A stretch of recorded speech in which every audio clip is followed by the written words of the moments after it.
ورحمة الله وبركاته.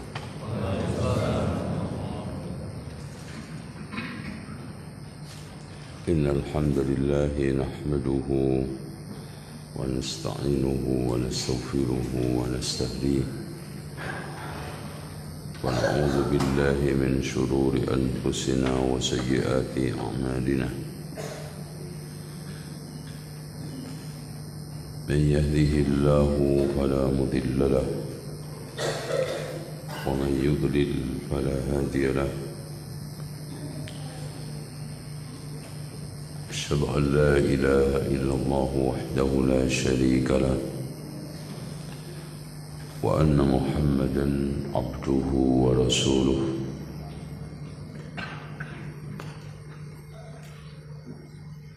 قال الله عز وجل: يا أيها الناس اتقوا ربكم الذي خلقكم من نفس واحدة وخلق منها زوجها وبث منهما رجالا كثيرا ونساء واتقوا الله الذي تساءلون به والأرحام إن الله كان عليكم رقيبا. وقال عز وجل: يا أيها الذين آمنوا اتقوا الله حق تقاته ولا تموتن إلا وأنتم مسلمون. وقال تبارك وتعالى: يا أيها الذين آمنوا اتقوا الله وقولوا قولا سديدا يصلح لكم أعمالكم ويغفر لكم ذنوبكم ومن يطع الله ورسوله فقد فاز فوزا عظيما. فإن خير الحديث كتاب الله وخير الهدي هدي محمد صلى الله عليه وسلم وشر الأمور محدثاتها وكل محدثة بدعة وكل بدعة ضلالة وكل ضلالة في النار.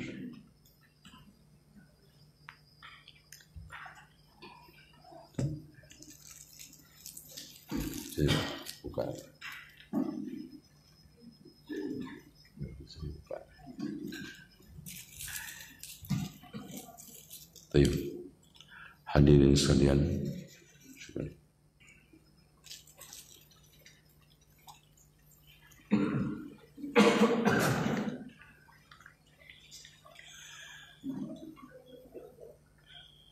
umat Islam sekarang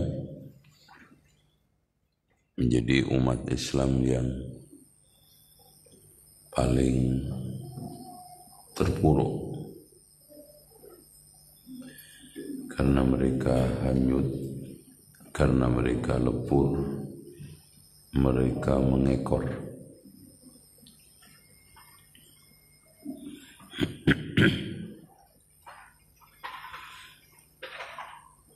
Sehingga umat menjadi umat yang kehilangan jati diri, eksistensi, dan juga wibawa di depan lawan-lawannya.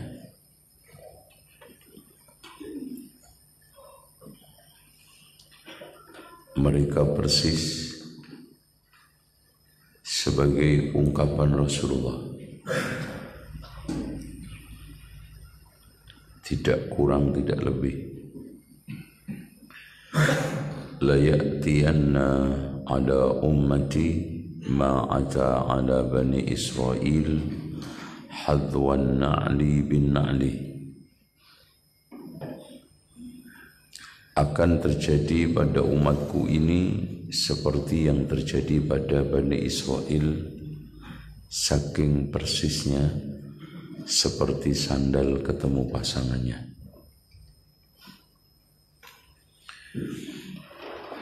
Lau kana minhum man ata ummahum alaniyatan lakana min ummati man yaf'alu dhalika. Kalau seandainya di antara mereka menzinai ibunya di tengah jalan, umatku ini juga akan menirunya, melakukan seperti itu. Hadis dikeluarkan oleh Imam At-Tirmidzi.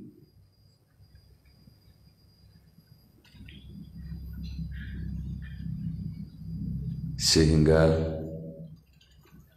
apapun yang dilakukan oleh umat lain, wabil khusus ahlul kitab, enggak ada yang tidak ditiru.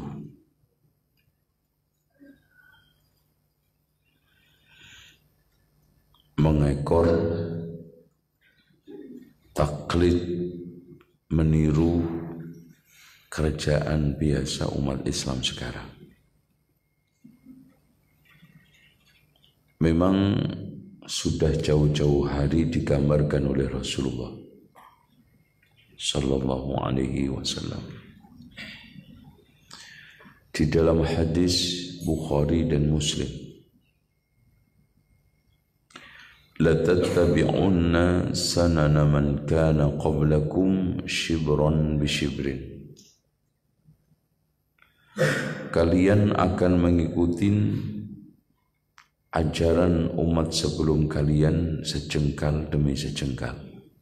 Sanan atau sunan adalah ajaran sistem tradisi. Sehasta demi sehasta. Lau dakharu juhra dabbin la dakhaltum. Kalau seandainya mereka masuk ke liang hewan seperti biawak, kalian juga mengikutinya. Tidak mungkin dan tidak akan terjadi ada orang masuk ke liang hewan biawak atau dhab sepadan dengan biawak, yaitu dhab. Anda nggak muat. Maksudnya semustahil apapun diikuti oleh umat Islam.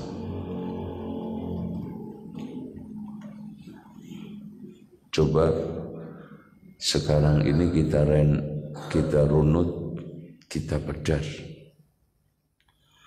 Umat ahlul kitab ulang tahun, kita juga ulang tahun.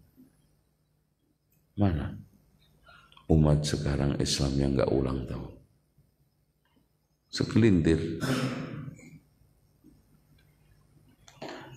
Malah yang lebih parah, Nabi Muhammad pun diulang tahuni. Coba, parah enggak? Dengan berbagai macam dalih, tetap aja ujung-ujungnya maulid itu ulang tahun. Maulid Nabi berarti ulang tahun Nabi. Cuman orang terkecoh karena bahasa Arab aja. Coba kalau diterjemahkan, peringatan ulang tahun Rasulullah, itu terjemahannya. Orang Indonesia itu kan gampang tertipu dengan Arab, bahasa Arab. Sampai qasidah yang bid'ah menarik dan digemari orang nggak paham artinya karena memang Arab.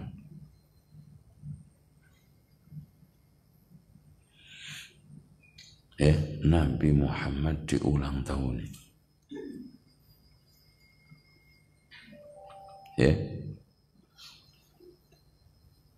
Meski mereka nggak baca panjang umurnya, nggak ada, tapi mirip.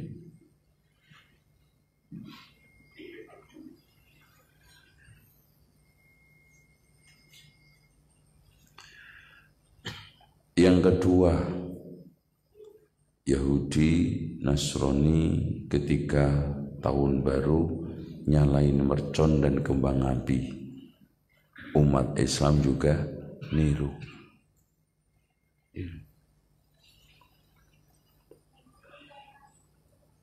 Ya, nggak ada yang nggak ditiru. Mereka tabarruj, wanita-wanita kita juga tabarruj. Mereka bermuamalah dengan riba, kita pun bermuamalah dengan riba. Ya, hampir seluruh perbuatan Yahudi dan Nasrani ahlul kitab sudah ada di umat Islam.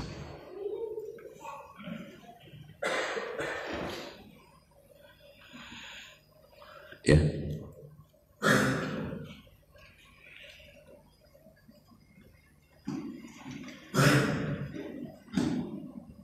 nah, sekarang kita akan buktikan 10 hal, 10 perkara yang sudah menyebar luas di kalangan umat Islam. Ya, akibat peniruan yang mereka lakukan dari umat ahlul kitab. Padahal Rasulullah SAW menegaskan, man tashabbaha biqaumin fahuwa minhum. Siapa yang menyerupai kaum, maka mereka termasuk golongannya. Man tashabbaha biqaumin fahuwa minhum. Golongannya. Yang paling menonjol nomor 1 adalah ibadah dengan nyanyian. Ini yang telah menyebar luas. Nyanyi sambil ibadah, ibadah sambil bernyanyi.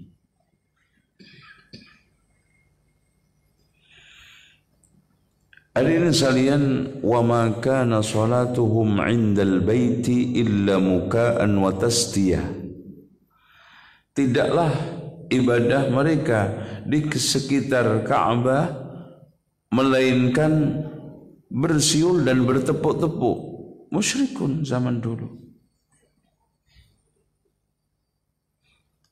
Kemudian lebih parah lagi, mereka bukan hanya tepuk siul, tapi pakai organ, pakai piano, pakai gitar.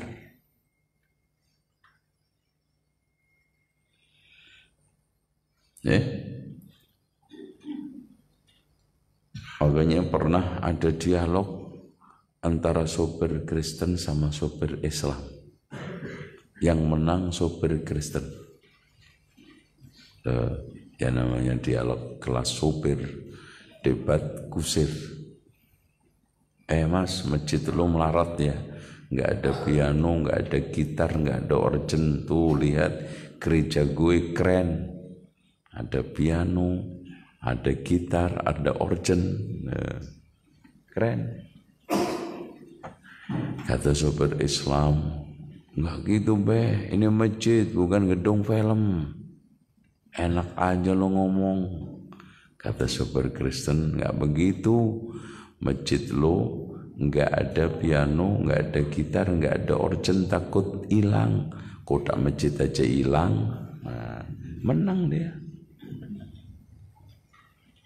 Jadi umat Islam sekarang ini sebagian mereka tidak meletakkan organ, piano, gitar di masjid, bukan yakin haramnya, hanya takut hilang.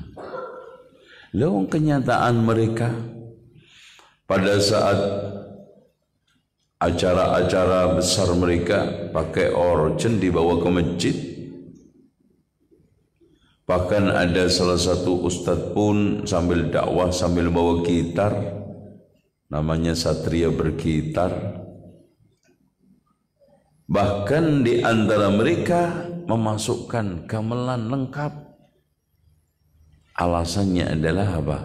Salawatan saat maulidan. Jadi pelan-pelan. Tatattabi'unna, ikut pelan-pelan, ngekor pelan-pelan. Nggak berasa. Dengan berbagai macam pembenaran-pembenaran. Ya katanya salawatan, yang katanya dalam rangka untuk hiburan islami, musik islami, apalagi yang melakukan ustadz tokoh agama. Udah clear, nggak ada yang bisa menyalahkan wong kiai. Sekarang antum lihat praktek apa yang tidak dinyanyikan.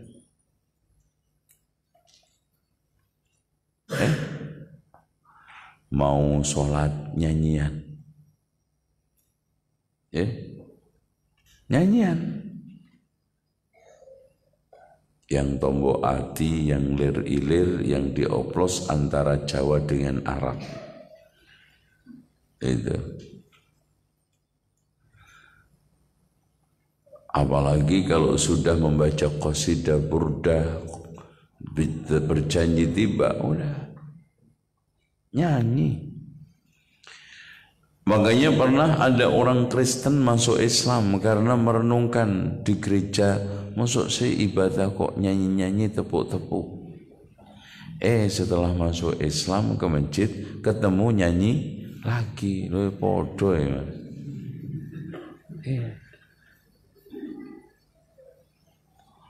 Bahkan antum lihat kalau hari raya Idul Fitri, Idul Adha, Natal sama tahun baru bedanya apa? TV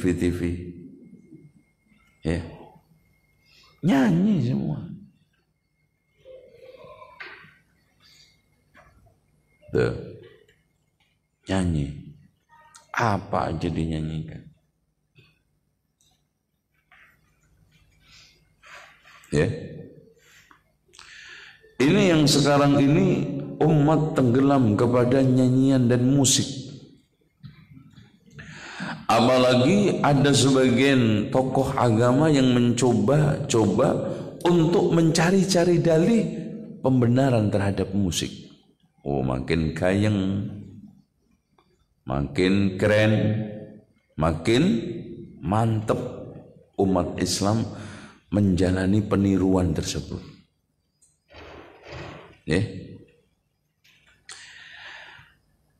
Inilah hadirin sekalian hakikat dari sabda Rasulullah, sayakunu fi ummati aqwamun yastahilluna al-hirra wal harir wal khamra wal ma'azif. Akan terjadi di tengah umatku ini ada sekelompok kaum yang menghalalkan zina, sutra, khamr, musik.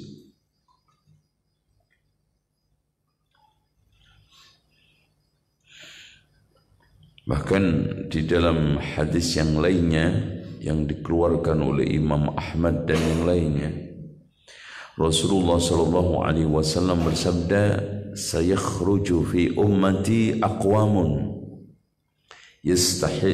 aqwamun yashrabuna al-khumur wa yusammunaha bighairi ismiha. Akan keluar dari umatku ini sekelompok kaum yang meminum khamr dan diberi nama bukan namanya.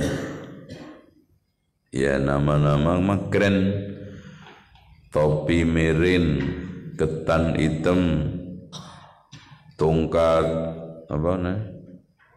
Ya, drum, kuntul, brandy, terus apa namanya?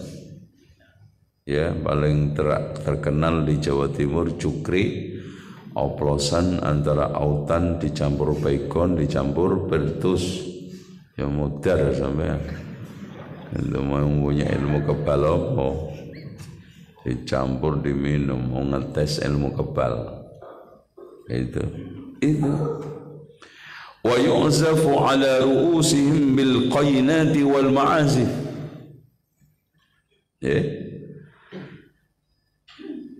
Mereka berjoget ria semalam suntuk diiringin musik dan bidu wanita. Wa yakhsifu bihimullahu ta'ala al-arda.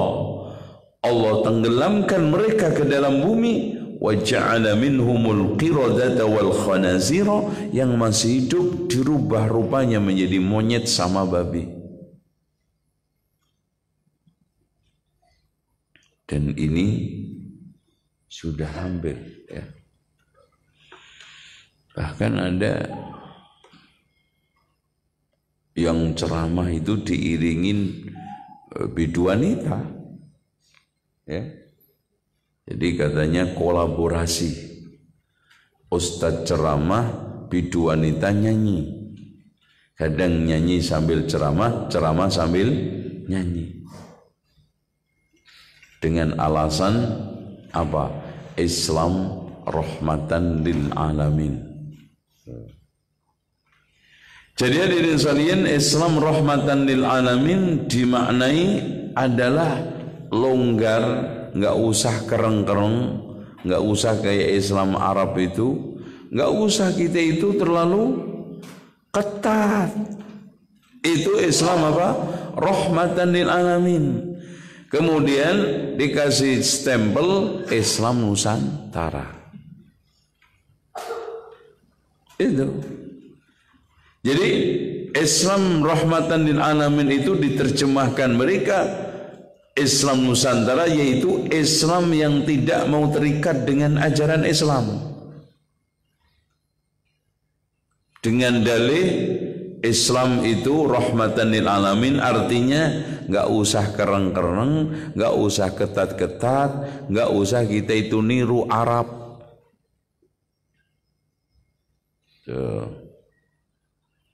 Dasar ajarannya simpel, kearifan lokal dan perpaduan dengan berbagai macam agama dioplos jadi satu.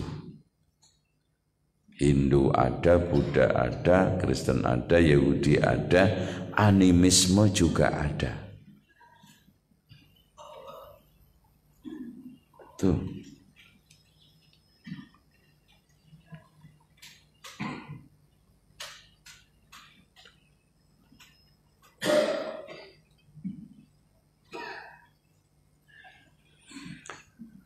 Jadi hadirin sekalian, kembali lagi musik. Ya, antum lihat sekarang acara apa yang nggak ada musik di tengah umat Islam? Dari peringatan hari besar agama, terus kemudian hari raya, walimahan, acara pembukaan pesantren, acara peresmian pesantren, acara apa? Penutupan kegiatan sekolah pesantren, semua nggak ada yang nggak pakai musik. Ya, coba sholat itu kan paling sakral, Pak. Itu aja nyanyi kok. Anehnya azan pun dinyanyikan. Banyak.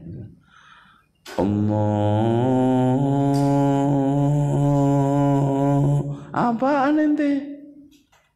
Azan yang benar, nyanyian itu. Hayya 'alas shalah.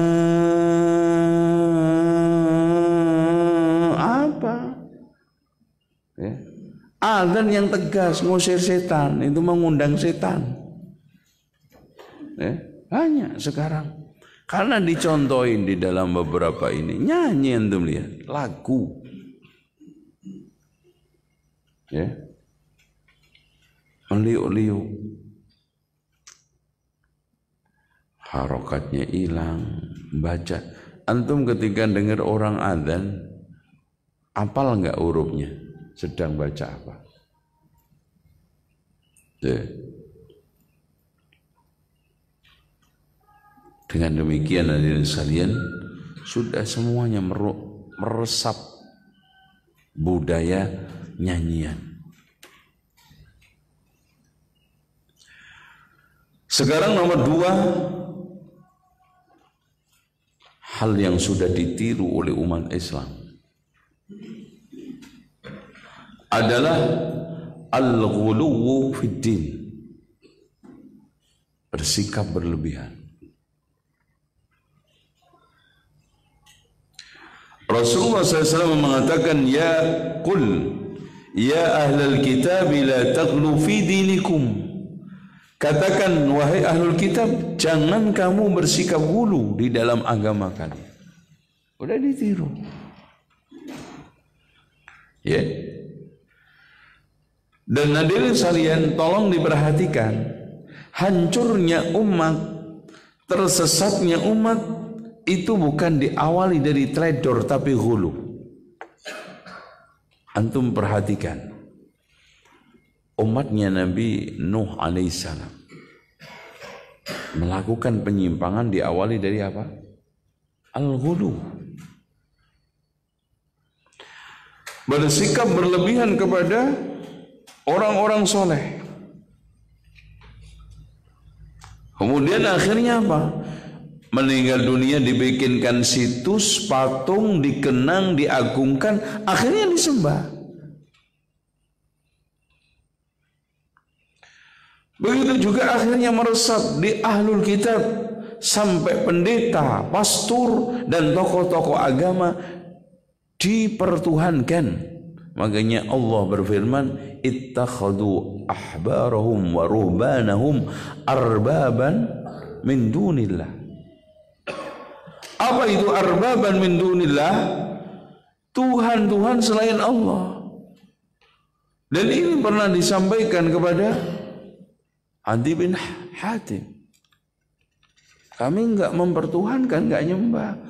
Bukankah tokoh agamamu ketika mereka menghalalkan yang diharamkan Allah kalian halalkan, dan yang mengharamkan apa yang dihalalkan Allah kalian haramkan? Itulah peribadatan kalian. Sekarang kan lihat Pak, halal haram itu kan di ujung lidahnya tokoh, bukan di qala Allah qala Rasul. Jadi inilah sikap ghulu, dan mudah terjadi ghulu. Dengan demikian Rasulullah sallallahu alaihi wasallam menegaskan, iyyakum wal ghulu fa inna ma ahlaka man kana qablakumul ghulu. Waspadalah terhadap sikap berlebihan, karena yang menghancurkan umat-umat sebelum kalian adalah ghulu.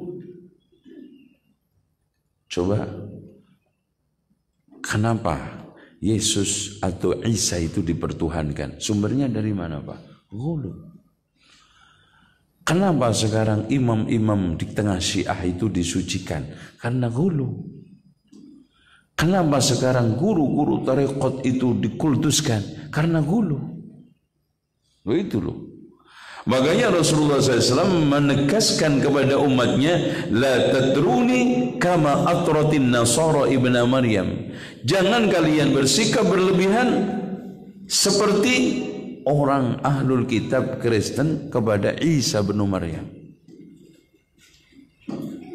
Fa innama ana abdun, saya itu abad. Coba lihat, sudah masuk meresap di kita. Ya Rabbi bil Mustafa balligh maqasidana. Sudah nyampe. Wa fil lamama madaya wasi'al karami. Maulaya salli wa sallim daiman abada alal habibika khairil khalqi kullihim. Yang lebih parah sudah di tengah. Ya akramal khalqi maliman aludhu bihi siwaka inda hululil hadisil amimi.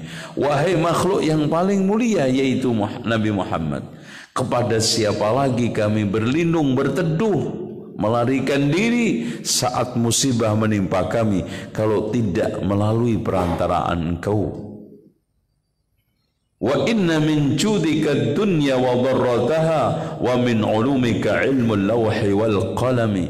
Sesungguhnya sebagian dari kedermawananmu adalah pemberian nikmat dunia akhirat, dan sebagian pada ilmumu adalah setara lauhul mahfud dan catatan takdir.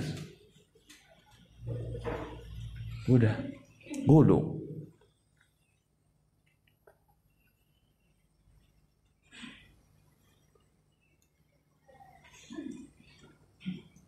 Makanya orang Yahudi menuhankan Uzair, katanya ibnullah, anaknya Allah.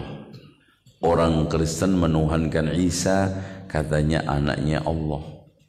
Loh. Ternyata di tengah umat Islam sudah. Katanya Ali adalah Tuhan, loh, lebih hebat lagi. Ya. Sudah Tuhan.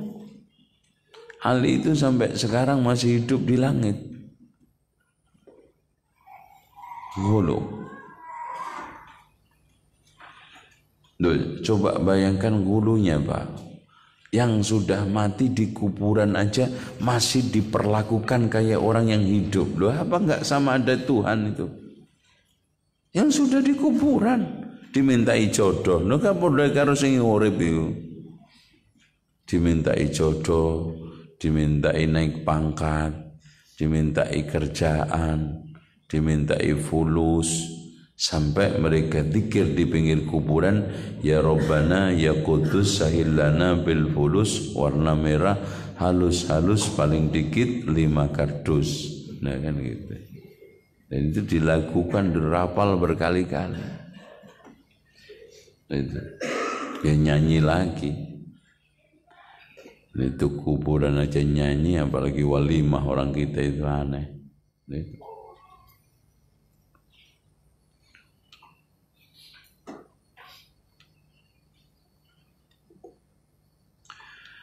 Selanjutnya dari sekalian, sikap gulu melahirkan tokoh-tokoh yang diguluin itu sebagai Tuhan. Otomatis apapun yang disabdakan seperti firman Tuhan. Kalau dulu raja, sekarang rakyat aja dinyatakan sebagai wakil Tuhan. Makanya suara rakyat suara Tuhan. Hulu lagi. Hulu itu Masya Allah. Ya. Selanjutnya sekarang ini ajaran sistem atau tradisi ahlul kitab yang sudah ditiru umat Islam nomor 3 adalah tahriful kalim.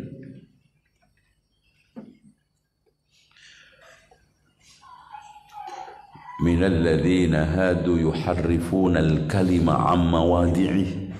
Sebagian orang-orang Yahudi mentahrif, menyimpangkan firman Allah dari tempatnya, maksudnya dari tujuan, makna, dan juga hukum yang sebenarnya. Dan ini hadirin sekalian diawali dengan menyimpangkan tafsirnya. Dan ini yang terjadi di umat Islam. Hadirin sekalian, insya Allah mereka nggak akan bisa untuk merubah teks Al-Quran. Karena Allah menjamin inna nahnu nazzalna dzikra wa inna lahu lahafidun. Tapi mereka, kita tidak merasa aman terhadap mereka merubah tafsir Al-Quran dengan alasan tafsir kontekstual, dengan alasan tafsir kontemporer. Mereka merubah sampai di antara mereka tidak segan-segan mengatakan kita perlu mengamandemen sebagian ayat Al-Quran. Diamandemen. Loh, coba keren nggak Pak? Subhanallah, kayak Undang-Undang 45 diamandemen. Terutama ayat-ayat yang bersikap radikal. Contoh qul ya ayyuhal kafirun itu diamandemen. Walan tardha ankal yahudu harus diamandemen. wala yazaluna yuqatilunakum hatta yaruddukum an dinikum in istata'u, di amandemen. Karena itu ayat menunjukkan ekstremisme radikal. Jadi seluruh ayat-ayat yang melahirkan sikap radikal itu perlu diamandemen. Ayat-ayat yang tidak sejalan dengan misi liberalisme perlu diamandemen. Apa itu maknanya? Tahriful kalim ammawali, ingin mengacak-acak, ingin merubah Al-Quran. Itu. Dan anehnya umat Islam nggak nganggap itu masalah. Celotehan liberalisme itu sudah pada puncak. Ya.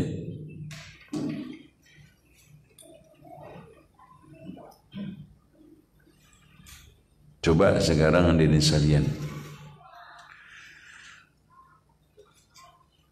warisan sudah berubah. Antum kalau membagi-bagi waris tidak harus pakai Islam, bisa adat, bisa nasional, dan tidak harus seperti Al-Quran, bisa sama rata sama rasa. Itu sudah dirubah semua. Kalau tidak sekarang dirubah, mas gak kena. Minimal fungsi Al-Quran itu dikebiri. Akhirnya mandul juga sama. Oleh karena itu Al-Quran di Indonesia difungsikan menjadi 5 tok. Sumpah jabatan. Kedua apa? Musabaqah tilawatil Quran. Ketika cari ilmu gaib, pengen lahiran lancar, baca idza zulzilatil ardu zilzalaha 4 kali nggak napas. Itu. Terus kemudian dikirim kematian.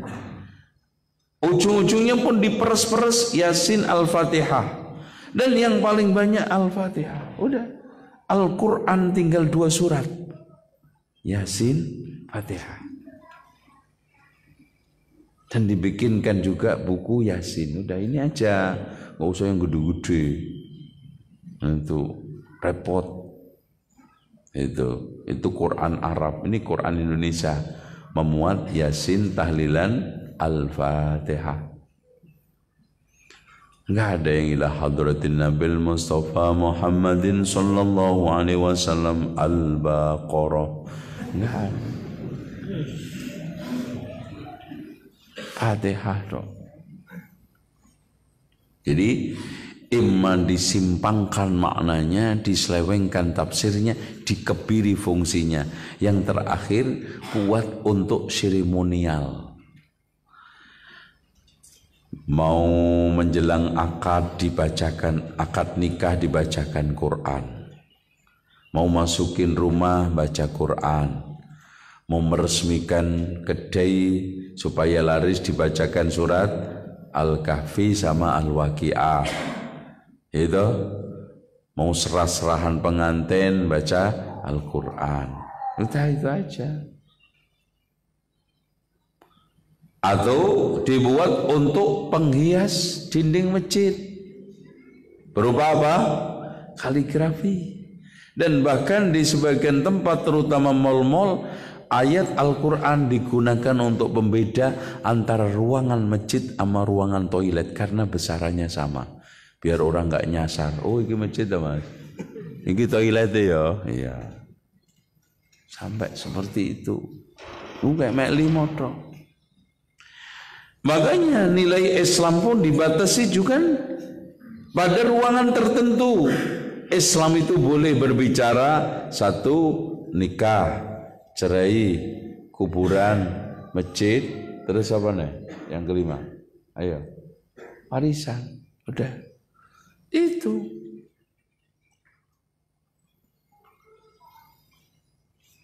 Ini namanya tahrif. Orang pelan-pelan disimpangkan dari ajarannya, dijauhkan dari ajarannya dengan cara apa? Disimpangkan Al-Quran dari makna aslinya. niru orang-orang Yahudi, minal ladzina hadu yuharrifuna al-kalima an mawadi'i. Di antara orang Yahudi itu ada yang menyimpangkan ayat-ayat Al-Qur'an. Yang keberapa? Nah, 4. Mengkultuskan kuburan sampai-sampai menjadikan kuburan itu tempat ibadah. Nah, ini ditiru. La'natullahi 'alal yahudi wan nasara ittakhadhu qubur anbiya'ihim masajid. Semoga Allah mengutuk orang Yahudi Nasrani karena menjadikan kuburan Nabi menjadi tempat ibadah. Akhirnya dari sekalian, ketika membangun gereja pun dikasih gambar patung, simbol daripada apa? Kebesaran tokoh tersebut. Makanya Ummu Habibah sama Ummu Salamah ketika saat hijrah ke Habasyah menemui gereja-gereja dikasih patung gambar, kata Rasulullah apa? Ulaika idza mata fihimur rajulus salih banau ala qabrihi masjida wa sawwaru fiha at-tasawir wat tamasil. Itulah mereka ketika di tengah mereka itu ada yang mati orang soleh, dibangunkan di atas kuburannya tempat ibadah dan dibikin gambar patung. Sudah meresap patung semua sekarang. Apa yang enggak dipatungin?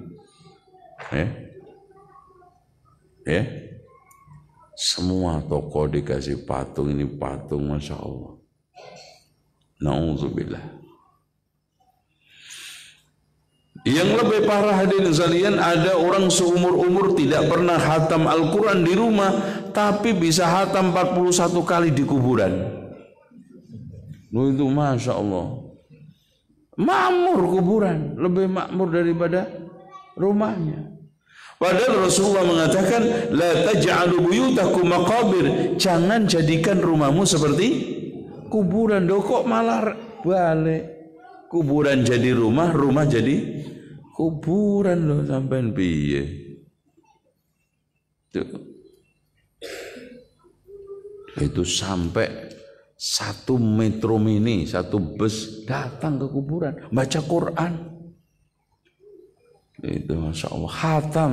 Untuk khatam berkali-kali dibagi-bagi sejus. 5 juz berarti khatam 5 kali. Itu. Jadi ini namanya ibadah patungan. Jadi Masya Allah, yang patungan bukan hanya bikin jalan, Pak, termasuk baca Quran. Tuh. Akhirnya dari sekalian, karena keluarga mayit nggak bisa baca Quran, nyewa, sehingga Al-Quran ditransaksikan. Makanya sampai ada biro jasa kematian, dan itu pun paket-paket. Ada paket ekonomis, paket eksekutif, sama VVIP. Ya. Dan hari-hari ramai pun kadang-kadang melonjak tinggi dan kadang-kadang diskon. Masya Allah, Quran didiskon, coba bayangin Pak. Pak, surat Al-Baqarah diskon 25%, Yasin 35% sampai 40%. Loh Pak, kok banyakan Yasin Pak? Ya Pak, ini udah apal dan ada pendek. Baqarah kan panjang Pak. Ya Allah. Udah. Sehingga dari sekalian, banyak orang-orang yang sekarang ini menjadikan kuburan orang-orang soleh dikultuskan. Bahkan Masya Allah, maaf ya, sampai pada tingkatan kuburan itu dibikin masing-masing ada kelebihan. Kalau kuburan ini khusus untuk peningkatan jabatan, kuburan ini khusus untuk jodoh, kuburan ini untuk ini mas bikin perusahaan baru, kalau kuburan ini mas khusus untuk pemilihan kepala daerah. Karena kalau kuburan ini mas, itu kelebihannya Masya Allah, kalau mancing itu jadi menang terus. Itu Masya Allah. Ini mungkin dulu penghuninya suka mancing. Masya Allah. Jadi sampai tanahnya pun Masya Allah dibuat rebutan. Tanah kuburan. Ya. Diambil, makanya ada salah satu kuburan tiap minggu itu tanahnya hilang. Seperempat, separuh, sampai juru kunci kuburan capek. Tiap minggu mindahin tanah dari sawah ke kuburan. Kenapa nggak ngambil aja dari sawah? Nah itu. Dan setiap kuburan, terutama kuburan Wali Songo, sekarang muncul Wali Pitu, mungkin sebentar lagi Wali Limo, terus Wali Telu, itu ada air karomahnya. Iya, semua ada air karomahnya. Anak ketika datang ke kuburan Sunan Kalijogo itu ditawarin air gendong Sunan Kalijogo. Loh, Masya Allah. Itu apa itu kayak gratis ya, orang gelem mau itu gendong, katanya diyakini ini gendong peninggalannya Sunan Kalijogo itu. Dan gendong ini hebat, diisi air berpuluh-puluh tahun nggak pernah bau, nggak pernah dicuci. Dan wajib diisi pakai air sungai yang dulu Sunan Kalijogo ambil dari sungai itu. Jadi, kalau zaman Sunan Kalijogo sungainya bersih, ya, saya ini Masya Allah barangkali ku akeh Mas itu. Aduh, apa nggak pilek batuk itu sing ngombe itu. Di Sunan Muria juga ada air karomah, sebotol begini dijual 20.000. Katanya untuk penyakit tumor, kanker ganas ini Mas. Anak ditawari gitu, anak balik Mas, kalau jenengan minum sembuh nggak? Dia saja yang jual nggak yakin kalau penyakit kanker terus minum ngombe itu terus sembuh, nggak yakin dia. Sampeyan yakin nggak? Pergi dia. Gitu. Ini kondisi yang sudah keterlaluan, ya. Kuburan bahkan diperpadukan dengan wisata rohani, makin merunya di seluruh Nusantara. Masing-masing daerah punya kuburan keramat. Sampai ada kuburan 3 in 1, satu kuburan 3 agama. Loh, keren toh? Itu kayak susu aja 3 in 1. Ya Kristen ya ke situ, Hindu Buddha ya ke situ, Islam ya ke situ, sama-sama cari berkah. Terus nomor berapa? Selanjutnya dari sekalian, perkara yang sudah ditiru oleh umat Islam, ta'atul makhlukin, mentaati makhluk di dalam rangka bermaksiat kepada Allah. Kiainya, tokoh semua ta'atul makhlukin. Ya, makanya Rasulullah SAW menegaskan la ta'ata li makhlukin fi ma'siyatillah, tidak ada ketaatan kepada makhluk dalam rangka bermaksiat kepada Allah. Ya, sekarang kiainya ngomong halal, dia halal, nggak peduli Al-Quran dan hadis mengharamkan. Malah mereka nggak segan-segan mengatakan sing salah iku hadismu Mas, sing bener kiaiku. Repot ini kan. Jadi salah katanya hadisnya. Mas, rokok itu haram. Enggak, kiai saya aja halal. Mas, ini Quran hadisnya. Salah itu Qurannya. Itu ya Allah. Sampai begitu. Hulu, mentaati makhluk di dalam rangka bermaksiat kepada Allah. Di dalam tahlil wa tahrim, menghalalkan dan mengharamkan. Dan itu terjadi. Terus kemudian perkara atau kebiasaan alul kitab yang sudah meresap kepada diri umat Islam berikutnya nomor berapa? saling menyesatkan satu dengan yang lainnya tanpa dasar dalil. Wa qalatil yahudu laysatin nasara ala syai' wa qalatin nasara laysatil yahudu ala syai'. Orang Yahudi mengatakan, orang Kristen sih enggak ada apa-apanya. Katanya orang Kristen, orang Yahudi mah enggak ada apa. Saling menyalahkan tanpa dalil. Dan sekarang makanya dari sekalian yang benar itu apa? Salah karena menurut Allah dan Rasulnya salah, benar karena menurut Allah dan Rasulnya benar. Itu yang sahih. Itu. Sekarang saling menyesatkan, saling menyalahkan tanpa dasar dalil. Itu. Makanya antum lihat kelompok satu dengan yang lainnya kan. Sekarang ini si anu kelompok ini salah menyalahkan tanpa dasar dalil. Karena kadang-kadang di sekalian dalil terakhir dalil Lut, kalah dalil gelut. Nah itu aja. Cuwotos dasmu kan gitu. Ngaji awas ya, tak usir. Nah itu aja. Itu namanya dalil Lut. Kalah dalil gelut. Kekerasan otot, kekuatan. Ini yang sekarang ini terjadi.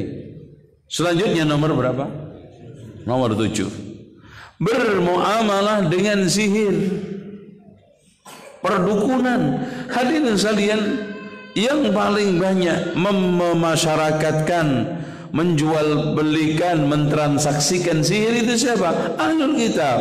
Antum perhatikan bagaimana sihir di tengah Bani Israel pada zaman Nabi Musa, sihir pada zaman Nabi Isa, sampai sekarang pun dia klaim sebagai karamah untuk menarik agama ini orang lain untuk masuk agama mereka. Tuh, orang buta disembuhkan, ini semua. Nasallallahu al-afiyah. Sihir. Sekarang ini syirik perdukunan ini sudah parah. Bahkan resi, pendeta, ustadz itu sudah nggak ada bedanya. Resi, pendeta, ustadz sama-sama jualan jimat, sama-sama jualan ajian. Dari mulai ajian Dewi Lanjar, ajian Gendam Asmoro, ajian Serat Jiwa, ajian Sukmo Sejati, ajian apa lagi? Semar Mesem, Jaran Goyang. Dijual itu. Dijual. Dan dijual terang-terangan sekarang. Di era kebebasan ini Pak, ya, yang salah-salah, yang sesat-sesat bebas didukung, yang benar dituduh-tuduh, diawasi, diancam-ancam. Itu sudah. Kamu perhatikan aja. Dukun bebas, tukang sihir bebas, orang melacur bebas, judi bebas, minum khamr sampai mati pun bebas, menghujat Rasulullah paling juga nanti mau menandatangani pernyataan. Tapi coba-coba sekarang menyiarkan bid'ah, wah langsung diancam. Itu yang terjadi sekarang.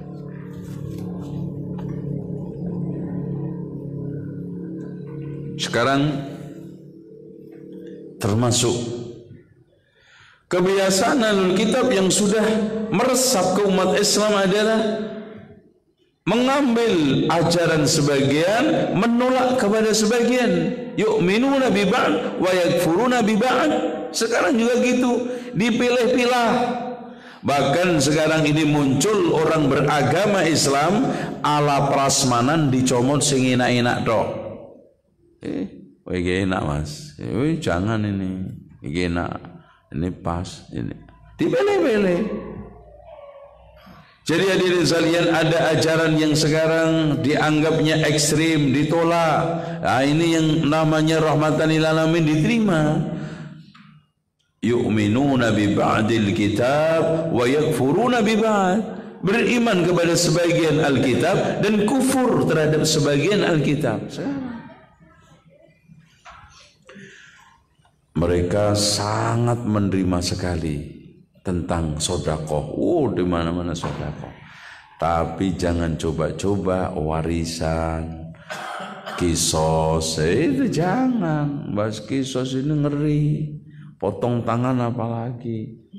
Itu jangan. Itu diterima. Kalau urusan kaitannya apa? Sosial, nguntungin duit.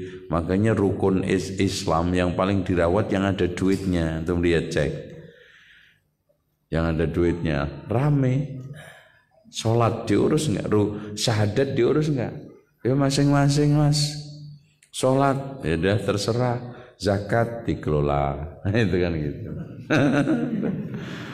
Puasa ya mudiknya yang rame. Nah haji baru dikelola. Jadi rukun Islam yang menghasilkan uang dikelola. Itu. Coba diri sekalian haji dibiarkan seperti sholat. Oh jangan nanti repot kan gitu. Alasannya ono itu ya. Tapi kalau sholat, oh iya mas itu kan ibadah masing-masing. Itu kan wilayah privat. Nggak usahlah kita ini apa namanya. Ya terserahlah ada orang sholat nggak sholat itu masing-masing itu gitu. Nah duitnya baru rame kan parah itu ya itu. Zakat harus dikelola, harus berizin itu masjid terserahlah DKM-nya jalan rajin-rajin nyari infak, pemerintah cuman mengawasi aja kan gitu. Hadirin sekalian, ujung-ujungnya yang ada duitnya. Antum Ramadan yang di syuting TV apa ya? Mudiknya itu yang parah Pak. Belum masuk Ramadan udah bahas mudik itu iklannya. Mudik bersama. Itu kan gitu. Ya Allah Mas poso orang loh. Itu loh. Udah iklannya mudik coba. Yang ada duitnya. Jadi umat Islam itu buat permainan. Jadi hadirin sekalian, itulah sekarang model agama parsial, agama prasmanan, dicomot yang cocok-cocok, yang enak-enak, yang pas, yang menguntungkan. Persis seperti kelakuan ahlul kitab, beriman kepada sebagian alkitab dan kufur kepada sebagian alkitab. Terus kemudian nomor berapa? 9. Ta'assub terhadap tokoh. Ya, ta'assub, masya Allah.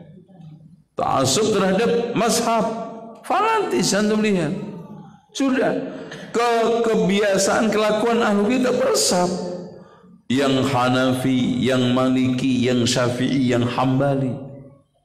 Ya fanatis. Kadang-kadang fanatisnya nggak jurus. Pokoknya Syafi'i, pokoknya Syafi'i. Ternyata dalam hariannya meleset Imam Syafi'i. Contoh giliran Ramadan banyak yang pindah mazhab tarawihnya kan. Dari 21 menjadi 11. Loh, Syafi'i mana?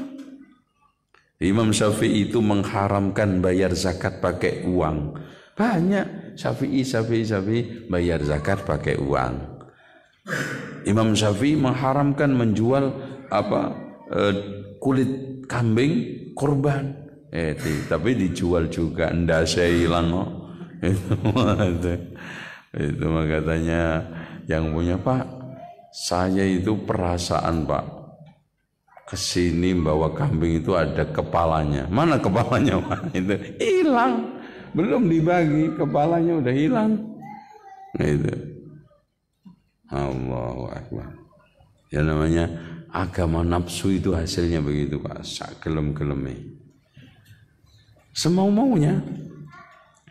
Nah yang terakhir al-hiyal, yaitu merekayasa hukum, supaya yang halal, yang haram jadi halal. Itu sudah. Jadi orang-orang ahlul kitab dulu kan bagaimana lemak itu yang haram supaya jadi halal, diakal-akali. Makanya sekarang fikih akal-akalan, agama akal-akalan, diakali supaya riba itu jadi halal. Ini kalau sekarang minjem duit kemudian minta sekian berarti kan riba. Enggak, ongkos sewa uang. Jadi uang itu disewakan. Itu diganti, sewa menyewa uang, bukan pinjem meminjam. Sewa kok, ana nyewa modal. Terus kemudian saya kasih keuntungan sekian. Nyewa, sah nggak? Sah, nyewa. Diakalin, apa aja sekarang direkayasa supaya jadi boleh. Allahu a'lam bishawab. Jam berapa Pak? Loh, pas seperti janji saya. Dan pas 10 juga. Ada yang mau tanya? Kayaknya khusyuk banget tentu.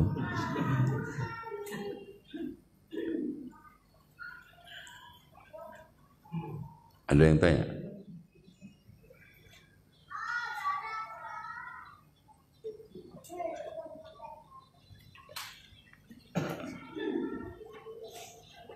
Baik, kalau tidak ada yang bertanya, kita akhiri dengan doa kafaratul majlis. Subhanakallahumma wa bihamdika asyhadu an la ilaha illa anta astaghfiruka wa atubu ilaik. Wassalamualaikum warahmatullahi wabarakatuh.